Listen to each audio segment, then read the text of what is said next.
Andrew Jackson, the 7th President of the United States, born March 15, 1767, grew up in South Carolina, known as the land of the Waxhaws.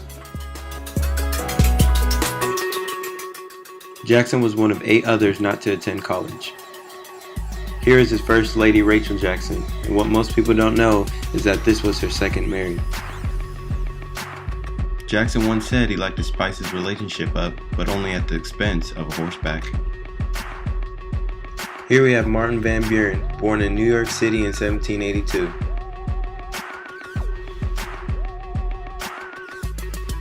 He would later become the first U.S. president born as a citizen of the United States. He solidified his relationship with Jackson by encouraging the president's use of the spoils system of rewarding his political supporters with office appointments.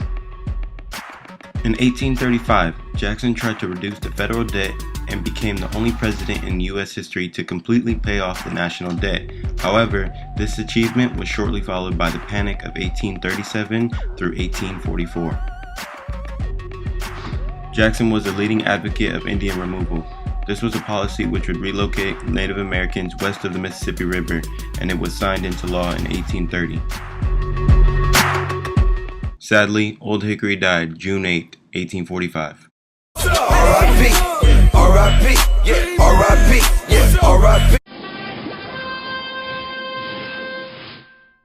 Up until 1829, all of our presidents had been aristocratic, dignified, educated, and presidential. And then came Andrew Jackson.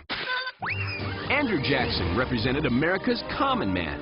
And by that, we mean he was a man who commonly looked for a fight wherever he could. He fought in the Revolutionary War when he was 13. He fought in the War of 1812. He invaded Florida in 1818, and he still found time to get into plenty of duels, getting shot 3 times for his efforts.